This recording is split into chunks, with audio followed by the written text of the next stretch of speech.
Ndumiso Chuma from Best Health Solutions. I'm Dr. Ndumiso Chuma from Best Health Solutions. And today, we are going to be touching a subject that is of interest.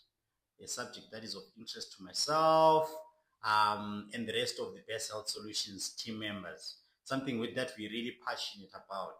Something that we're always looking forward to do in the communities that we serve. Something that we live for as a Best Health Solution team members. You know, there are certain things that we're really passionate about, that we push on a day-to-day basis, that we make it a point that when we get up every morning, we're looking forward to it. And that is community-led research. Community-led research. And it's one of those things that says, you know, in every work that you do, you'd find that there are certain things that actually drive you, that actually brings in that energy in you and that zeal in you. When you are doing things that you are really passionate about them, you would find that you're likely to grow within your organization. You're likely to get more and more people, appreciating the work that you are doing. So on a day-to-day basis, I'm so passionate about community-led research. I'm so passionate about getting to undertake research initiatives, getting to be part of the broader research community, getting to be part of contributing to science, but from a community perspective. It's one of those things that I always say that I was born to do research in the communities because I really enjoy doing research, because the research that we do, it drives change within our communities. It brings about changes, that long-lasting changes within our communities. It brings about transformation within our communities. So hence today I'm going to be talking about community-led research that you can also be part of, that you can also actively participate in, be it in your little corner somewhere, as part of the community, or in some cases, some of you could be pursuing further studies or undertaking research initiatives, or some of you could be part of the community-based organization space, where you would want to do some research initiatives or some work that drives change within your communities. If you're passionate about something and you would want to drive change within your communities, one of the key things that you need to be passionate about, it should definitely be undertaking research initiatives. And that's one thing that I want to talk to today. So community-led research, basically this is an initiative that is largely targeted at empowering the local communities, local populations. And the idea behind it is to actually drive change within our communities. It to actually translate to a situation where on a day-to-day basis, from the work that we do, it becomes tailored to the respective communities that you are working in. Because you find that in the communities that we serve, there are lots of community initiatives that get to be undertaken. There are lots of programs that get to be designed or developed. But based on those particular programs that get to be designed or developed, they are not always tailored to the communities that we serve.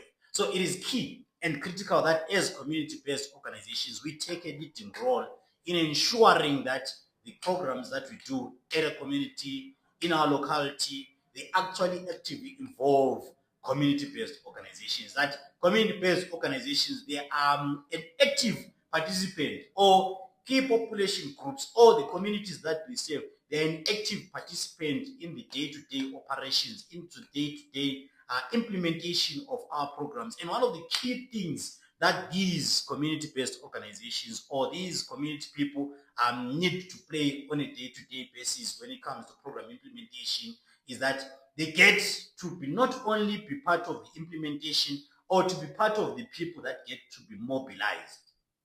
Because you find that as community-based organizations, one of the key things that you want to achieve are the numbers of people that are reached. Now, so it's not just about number of people that get to be reached. We are looking at how best can we come up with integrated health services. How best can we get community organizations or community people to be indeed part of um, the community activities that we are planning to do. So you find, let's say there is a grand initiative that we are presently having to say we would want to ensure that we reach out to as many community people as possible. We undertake research, we undertake community initiatives that maybe to increase PrEP uptake, to increase HIV counseling and testing, want to increase maybe different modalities like condom distribution, want to increase numbers of people that are retained in care, want to increase numbers of partners that accompany their partners to health facilities. So all of those could be initiatives that we want to do within our communities. But we need not to come with those initiatives without consulting the communities that we serve. What we need to do is that we come up with initiatives, we craft those particular initiatives and those particular changes that we want to do within our communities. And then when we've crafted those particular, be it at a high level, or it's at a provincial level, or it's a national level, or it's a national level program that needs to be undertaken, when we've come up with that particular initiative, we go to the respective communities, we engage with them, we get to talk to them about, what do you think about this particular initiative? How best do we improve service provision at a grassroots level? How best do we drive change in the localities? How best do we come about improvement? Or how best do we, say, increase PrEP uptake? Because you find that from time to time, we always come up with interventions. From time to time, we always come up with programs. And some of these programs, they end up not becoming successful.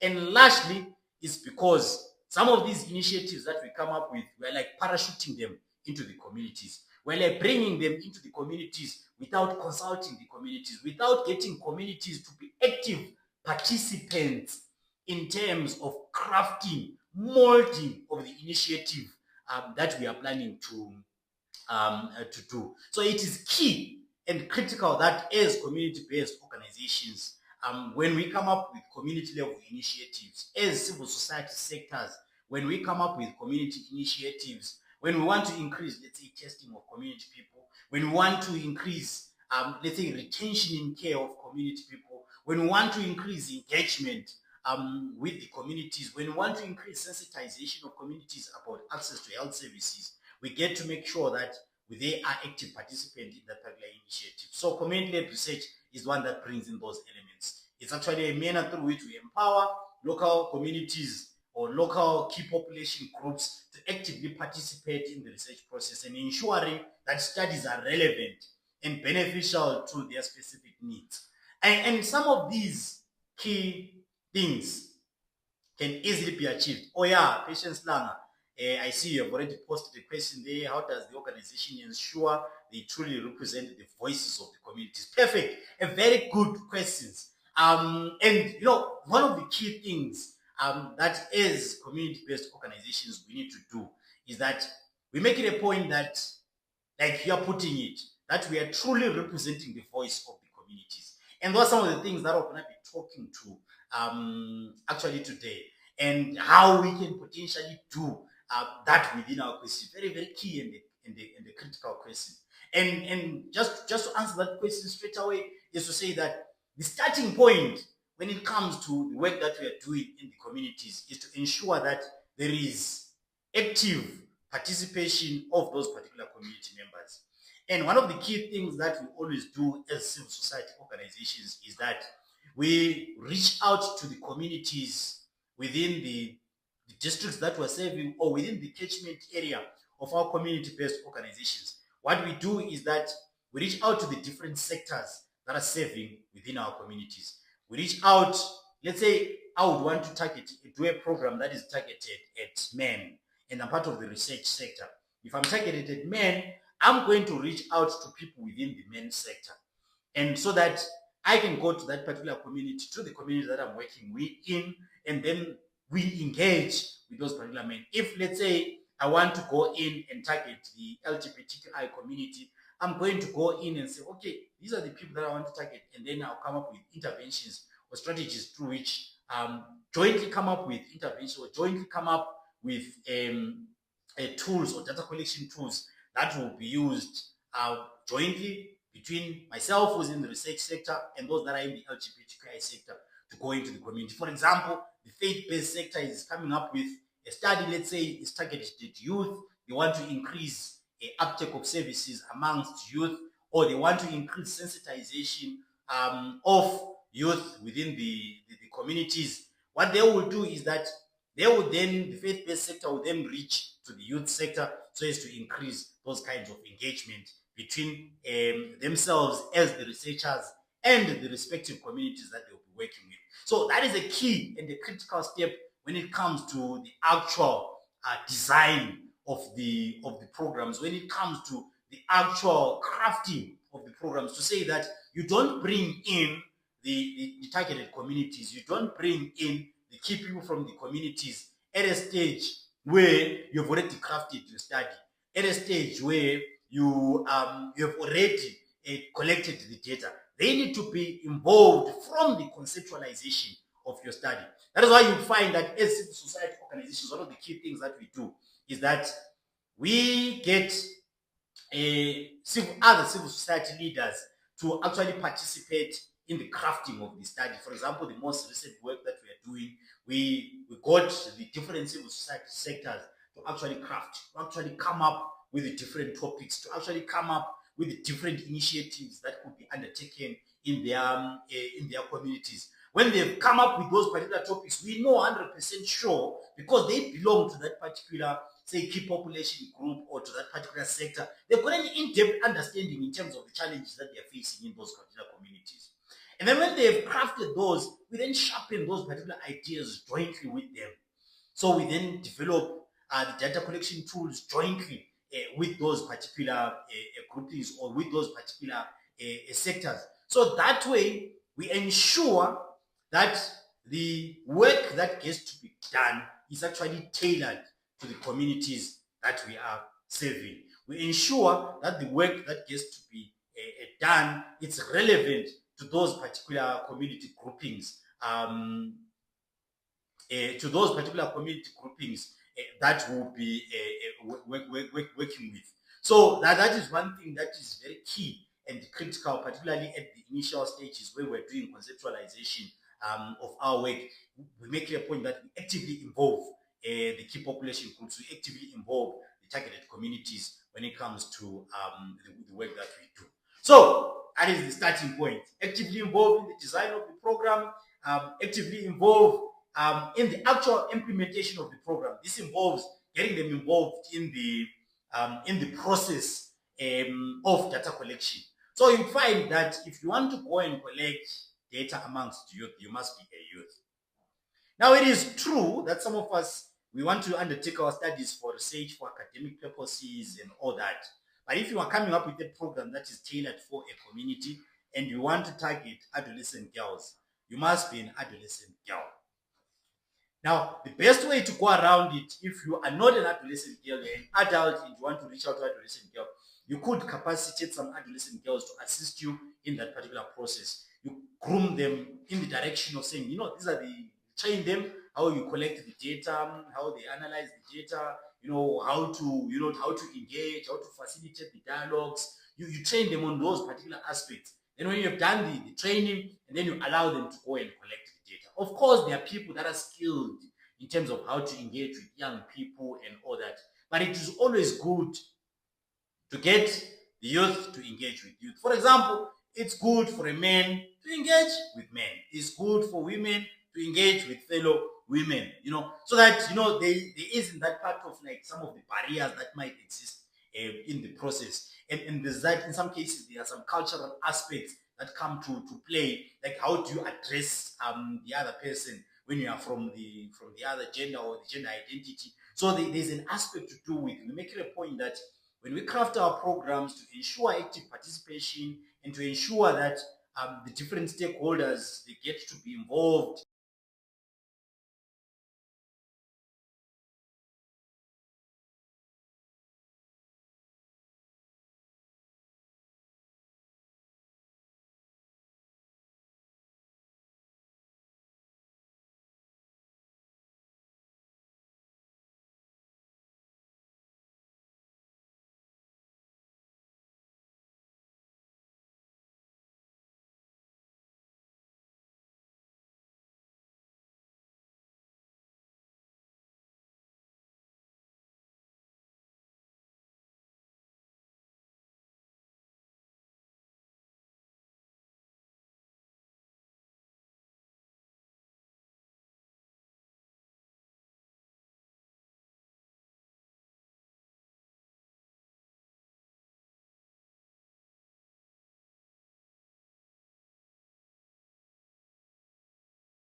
to be in a position to reach 1.1 million people, and so that we can cover the HIV treatment gap. What are some of the interventions that we need to come up with? So you begin to have consultations with the different key population groups that are within our communities. Can you hear me?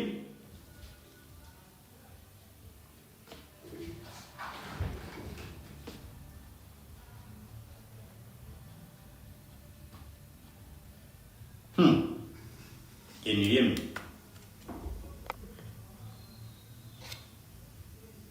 Can you hear me? Can you hear me?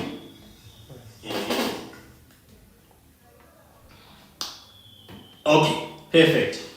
Sounds good. All right. So there's a part that says, in the day-to-day work that we are doing, we need to make it a point that we engage the respective communities. We engage respective people who are within our communities. For example, if you are to talk about improving men's health, what we need to do is that we reach out to men within our communities, and then we get them to be active participants. So you find that some of these men could be found in churches or in places of worship. Some of these men could be found in bars, in nightclubs. They could be found in sports ground. They could be found in workplaces. They could be found at the gym. And it would be good for me if I'm going to this particular gym and then I go to that particular gym to go and interview men at the gym. If I'm going to this particular place of worship or to this particular, area of congregation of men, I go and interview men in that particular area of congregation. But if now I want to reach out to men, let's say in another place where I don't normally visit, it will be good for me to go and find out who among these men, who could I potentially partner with, or who has got some authority there, or who could be the gateway through which I get to that particular population group or to that particular team of men, so that we will be in a position, to engage with them, to get to understand exactly, why is it that there is low uptake of health services among them, and then from there, when I engage with them, and we get to talk about the fact that these are the challenges. These are the challenges that we are currently facing as men, or these are some of the barriers that we see as men in our communities, or these are some of the things that are actually bringing about us, are actually making us not to be willing to go and visit the health facilities. And then from there we can say, but I hear you. You are saying that the main challenge is that maybe there are mostly women nurses in these particular health facilities. How best can we ensure that there is ease of? Is it because of the gender? What could be the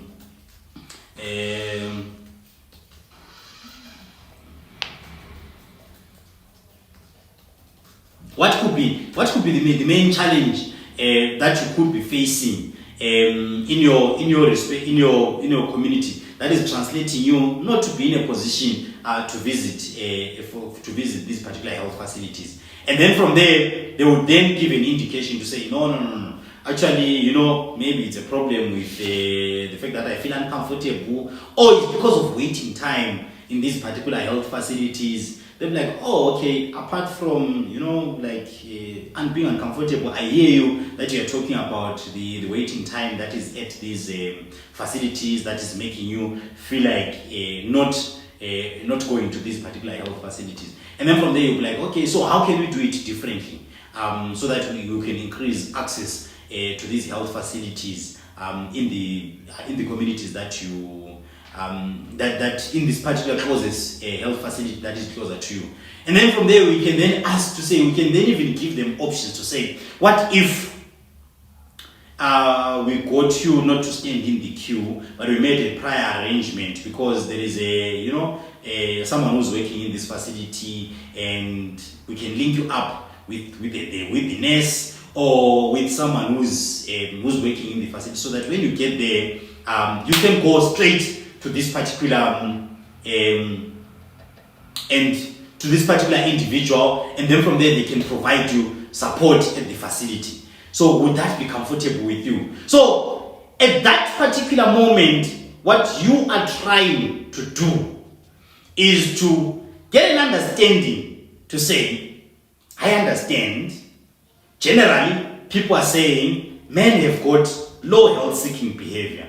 But as a man talking to another man, I'm saying, how can we increase your ability or the chances of you going to the facilities and accessing services? Because at the end of the day, we might want to test these men. But if we don't engage with them at a personal level, to get an in-depth understanding in terms of what exactly is making them not go to these facilities, there is no way that these men are going to go to these health facilities. No matter how many times we put out messaging to do with, you need to go to the facilities, these are the dangers of HIV, these are the dangers of TB, these are the dangers of, no matter how many times we come up with scare tactics, we call them sensitization initiatives, that are going to be going to these particular communities that we think that we are serving. There is no way that we are going to drive change within these particular communities. There is no way that there is going to be an increase in men that go to these health facilities. We need to come up with practical solutions that get to solve these problems that we're having in the communities. Because some of these problems, we already know them, but we know them theoretically, we know them generally. We're actually generalizing the nature of problems that we're having. Yet, there is a human element to these particular problems. We need to come up with solutions that are co-created and co-designed with men in mind and men in the center of the work that we want to do. So there is a lot of work that needs to go into crafting of what needs to be done so as to increase uptake of health services, much more than mass media, mass communication, mass information going into the communities. Because if that was the case, where if you go into a community, you tell them, they then go all to the facilities. Oh, we could have long sorted out all these problems. Which means the main issue will be information. But we have discovered that over the years, everyone knows about TB. Almost everyone knows about the health problems that are there. Almost everyone knows about GPV. Some of these people, they've even been arrested before, they've gone to prison, they've come out, but some of them, they are still violent, they are still doing GPV. So some of these people have gone through this particular process, but, they've been sensitized. Some of them, they even went to school. Some of them have got even qualifications in NCDs, but they are still not, some of them are even nutritionists, but they are not even eating healthy. So which means there is something that is missing in the broader scheme of things. And that thing, no matter how many resources we put into the communities that we are targeting, there is no way we will solve the problem. That problem cannot be sorted out by us pouring resources into the communities that we are serving. It can only be sorted out if we come together, we say, okay, how best do we engage with these communities? How best do we come to a point where we drive change within these particular communities that we are serving? And the easiest way to do that is for us to be in a position to sit with these particular communities. We sit with these particular key population groups that we are talking to. For example, in this case of talking about men, we sit down with men. As men to men, we talk about it. As men to men, we engage about it. We begin to say that some of these men, they would listen to the guys that are from the faith-based sector. We then say, faith-based sector, please talk to men. Engage with men in your churches, in your places of worship. We then say that some of these men are likely to listen to children. So what we will do, we will come up with games. We will come up with creative ways of posing these particular questions. And then we would go to creches, to ECD centers. We'll get to say, at this ECD center, we are undertaking a study where we would want to ensure that there is effective engagement, or there is effective discussion on issues that relate to why men are not visiting health facilities. And we come up with an initiative where we ask the young ones to say, why is it that fathers are not participating are not accompanying children to health facilities?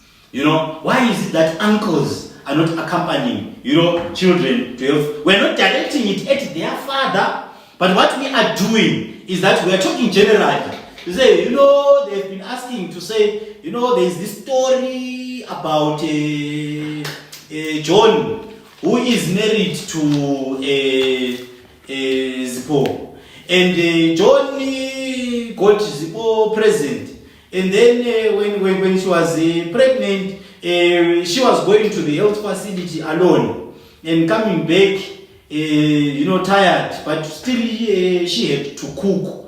But John was also coming back from work and would not cook at home. And then from there, we then pose the question, right? It's now an assignment that these kids wants to go and ask at home. Why is it that John is not accompanying Zippo or so and so to the health facility? Or so and so is discover that they've got TB, and then they go to the health facility, and then when they come back home, they still need to cook. Then they are told that they need to come with their partner, but their partner is not willing to come. And we ask a question, we say, but why is it that their partner is not willing to go to the health facility? What could be done differently? So then we are asking these young people to say, come up with these kinds of things. This is an assignment that you need to go and study at home. So it begins to bring in, of course, we'll make it age specific and we'll be sensitive to those kinds of cultural sensitivity even when we're crafting those kinds of work, we craft it in such a manner that is culturally and socially acceptable to that particular community. But the basic idea around it is that in as much as we are saying part of the work that we are doing, we want to target men because there is low uptake of services among men. There is no way we can come up with initiatives that don't engage men. But we need to engage men, not just talking, because so many dialogues have been done. So many discussions have been done, so many focus groups have been done, but all of that data is sitting somewhere and not being analyzed. And that is what is actually driving the problems that we're having. And it's even bringing in frustration, within our communities, because they have seen as much. It's not like they don't know about the service that we provide. The moment they see our van, that's the moment they get out of their homes and they go out. The moment you tell them about the health facilities, they know the health facilities, they've been to their health facilities. There is no way that they can say that they don't know about them. They know already. So, as civil society organizations, what do we need to do? We need to jump and say, what guys, we know the problems. And we know that we need to consult the relevant people. But not only consult them, we get to discuss with them to say exactly what is the problem. Before we even start launching some of these initiatives, pushing them down their throat, coming up with communication messaging. Because it's not an issue of awareness, but it's about tailored awareness campaigns. It's about co-creation of awareness campaigns, whereby we sit down with men. We get to segment them. We get to say, okay, these are the different kinds of men. This is how they think. We get to begin to talk about some of the touch points, some of the pain points that men go through in the process of moving from home to work and then to the health facility. We then say, at which point do they then decide not to go to the health facility? It is very key that as we are crafting our programs, as we are crafting our interventions, we come up with tailored interventions that are targeting our community. Because if we just craft our programs like we're doing business as usual, there is no way that we're going to reach out to these men. There is no way that these men will come out and say, now we're ready. We're just going to go and pick up treatment. We're just going to go and be retained in care. We're just going to, be adherent to TB treatment. We're just going to lose weight. We're just going to, because we know them already. And even when it comes to children, children are under the guardian of their parents or the guardians. And there is no way that these children will start being available or being seen in the community, which means there is a need for a targeted messaging that needs to go to mothers, to fathers, to heads of households, to grandmothers.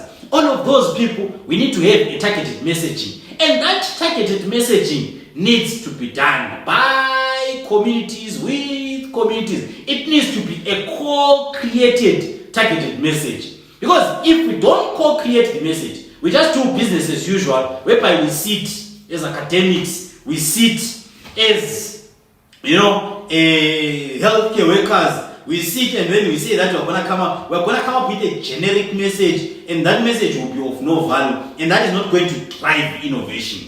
We could be having lots of great initiatives, be it we want to get people to lose weight, be it we want to get people to be adherent to treatment, or we want people to be linked to care, or to be retained in care, or whatever interventions that we are coming up with.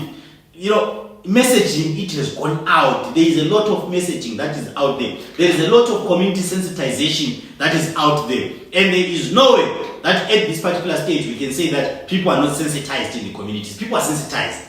And it's not only the people that are in the communities, not only the men that we are talking about. We are also talking about the healthcare workers. It does not mean that healthcare workers, they don't know that they need to provide quality services. They know. They've been sensitized. They've been taken through lots of workshops around the fact that they need to be taken through, that they need to provide quality services. It's not like they don't know. Some of them have been shouted at, some of them have been put in suggestion box, some of them their names have been listed over and over again, some of them have gone even to Hello Peter. They are even known in the community, say that one does not provide quality service, that one is rude, that one is, but we need to go to the depth of the matter to say that how do we drive a situation where health facilities, they are in a position to receive these people and the quality of service is to improve. And these aspects are not quantitative aspects. Are not aspects whereby we need to get there and say, it's 20 people are saying this, 50 people are saying this. There's a relationship, there's a correlation between this and this one and this one. These are qualitative aspects. These are aspects that where we need to engage with the people in the communities, where we need to talk to health facility staff, where we need to talk about practical things that are happening on a day-to-day basis on the ground and say, these are the challenges that we're facing, this is the direction that we're taking, this is the programming that we would want to do for the coming 6 months, for the coming 2 years, for the coming 3 years. But we want to drive practical change within our community. And if you want to drive practical change within your communities, what do? You engage with those communities. You get to talk with the different sectors, and then let's integrate research initiatives into our community work.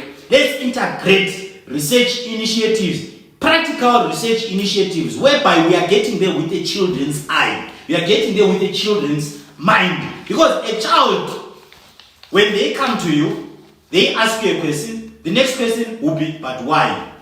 But why? But why? But how come? But why? They've got an inquisitive mind.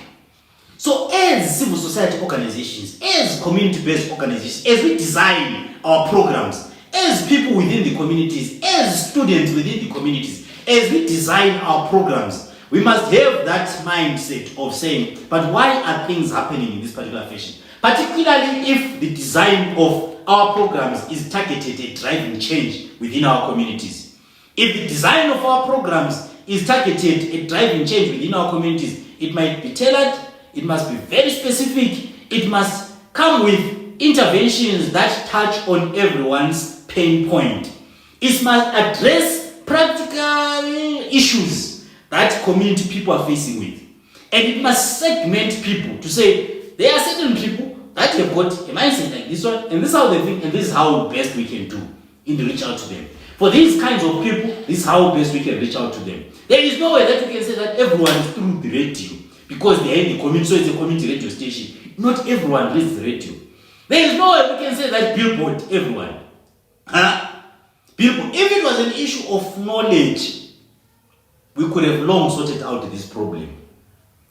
Because we just educate them and make sure that in matric there is this. There's already life orientation, but there is something that is missing, which I want to talk to, which is called the intention-action gap. So there are certain intentions that we are having because of the knowledge that we are having, but the actual action that happens is totally different. So we could be having good intentions about what we want to do, but when it comes to the actual action, we end up doing something that is totally different and is not even aligned to what we were initially planning to do.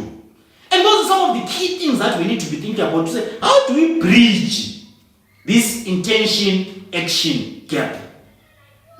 And key is to aim to the point that we actively involve civil society organizations. We integrate research initiatives, implementation science initiatives in the work that we do. So it's not so much about doing business as usual, particularly if we are targeting driving change within the communities. Business as usual, it will yield the same results. You would end up finding yourself to say, no, the fact that there is low positivity is because, the numbers of people that are positive are very low, and the reason why the numbers of people that are very low is because our prevention programs are doing very well, our PrEP program is doing very well, we've been rolling out for a long period of time. But the actual reason is because the intention-action gap is still wide. The messaging that we're driving in the communities doesn't drive change or doesn't encourage the person to stand up and go to the facility. In some instances, it's even a situation whereby the facility serves as a barrier. There's no ease of entry to these particular facilities. But it's definitely ideas that are outside any of these ideas that I've stated. It's much more bigger than that. It's much more broader than that. And we need not to think about it. We need to reach out to these particular respective communities. We need to reach out to men in these particular communities. We need to reach out to mothers in these communities. We begin to engage with them.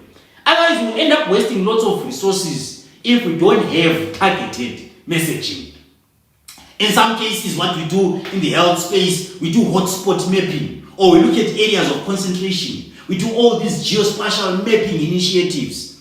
And in those geospatial mapping initiatives, we target areas with high positivity. And then we say this area is good high, this one is a little bit, this one is a little bit. Of course, it's a technical way of looking at it.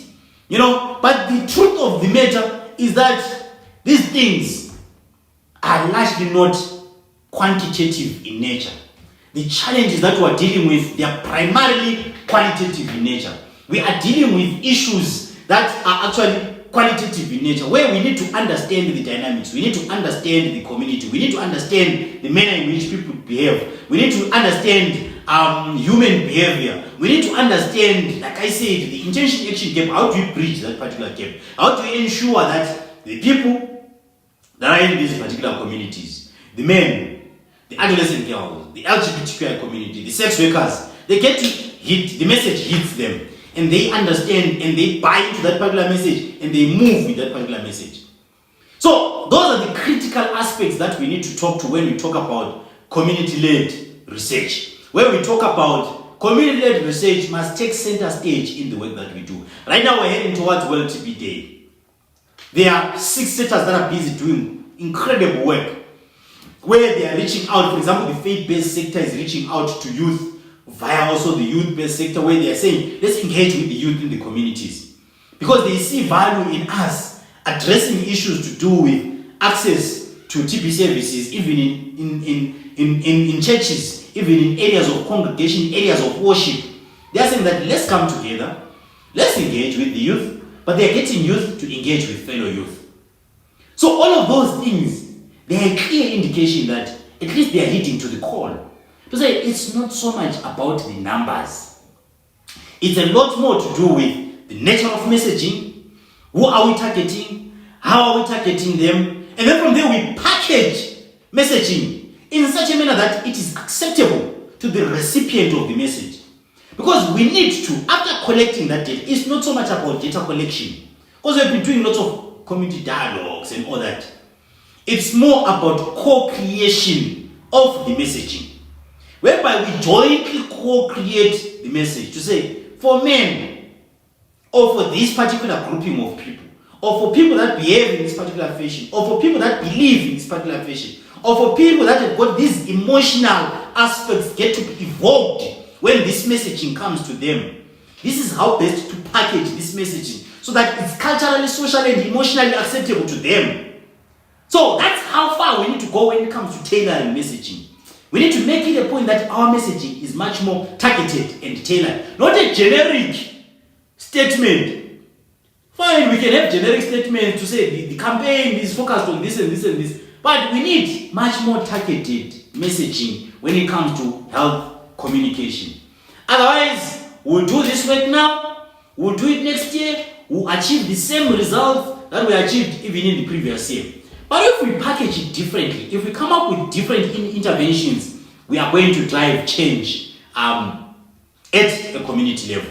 So one of the key things, two actually of the key things that I would want to talk to is to say that how do we build effective community partnerships? So it's one of these things that says, as we are implementing health programs, we need to build effective partnerships at a grassroots level. We need to build effective partnerships that will facilitate the process of us to be in a position to drive change at a grassroots level.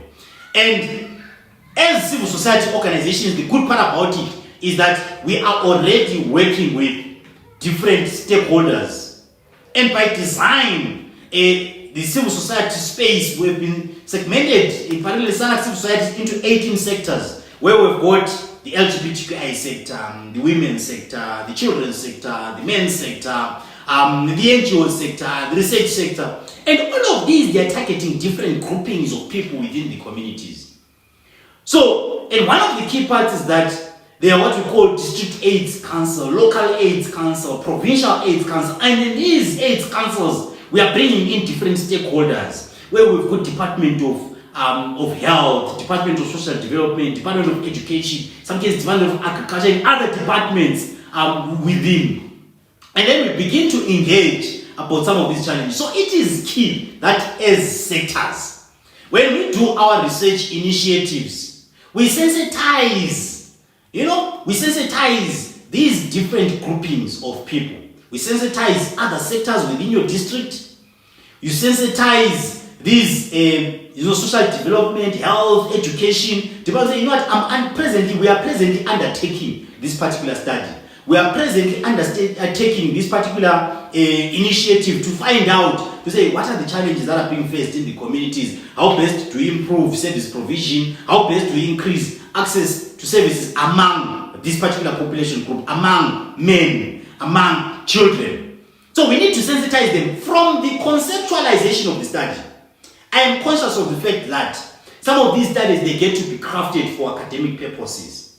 But let's not just do studies for academic purposes, particularly if you're in the civil society space. You know the challenges that are faced in the communities, and those challenges are practical challenges because you've got lived experiences.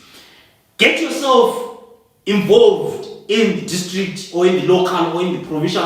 Go and present your study. They might give you something like 5 minutes, 2 minutes, it's okay. At least you get to sensitize them. You know what? This is the study that I want to do. These are the objectives of the study, and this is the justification of the study. I want to do this study from this day to this day, and I'll be at this particular health facility, and I would like to get your support. You know what? I'm done with my presentation. If you have been given a short space of time, whether it's 5 minutes, I capitalize on that. So it is key that we present studies that we are doing in the communities that we are serving, so as to ensure that we get stakeholder buy-in. Because when we do community-led research, it's not so much about collecting data. It's not for just general knowledge, for filing or for graduation. It's a lot more to do with driving change within our communities. Documentation and dissemination of a best practice. It's a lot more to do with driving change from our broader community, getting to support the initiatives that are happening at a grassroots level. So when we do our studies, let's keep that at the back of the mind to say, we are doing these studies to ensure that at the end of all of this, we inform a certain practice that is happening in our local clinic. at our local clinic. So we want to drive that change at our locality. It might not be even at a district level or a province, but at this locality where I'm collecting this data from, I would want to drive change.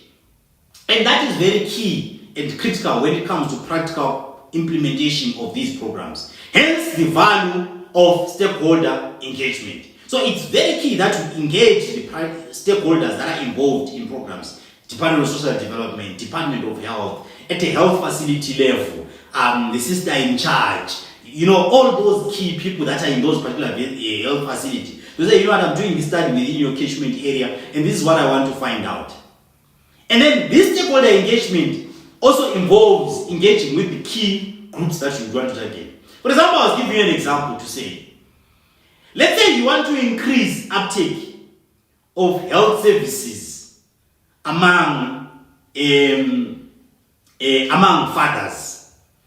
And then you have women that are coming to the health facility, pregnant and lactating women that are coming to the health facility. What if you say, in our community, for this specific health, we are talking about a change in your locality. Don't worry about national changes. For this specific health facility, we are going to allow women or ladies that come with their partners. And if their partners are willing to be screened for TB, tested for this, we are going to allow those women to jump the queue. What do you think is going to happen? How acceptable is that? So we are talking about practical solutions that could be done at a community level. So they must at least come once to the health facility and be screened.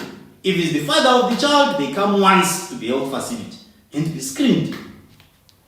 So we then say that since now you are pregnant, bring in your partner. If you come with your partner, on the day when you come with your partner, we are going to make you jump the queue.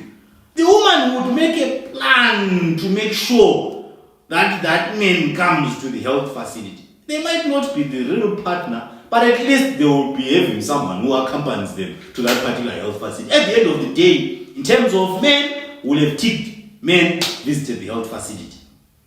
And then that way, we're in a position to attract some of those men to the health facility. And generally, so some of them would come with their partners because they will be scared if they come with another partner and then from there they come back home early. That partner that got them pregnant might end up. But we need to engage with the communities to say, what do you think about this particular idea?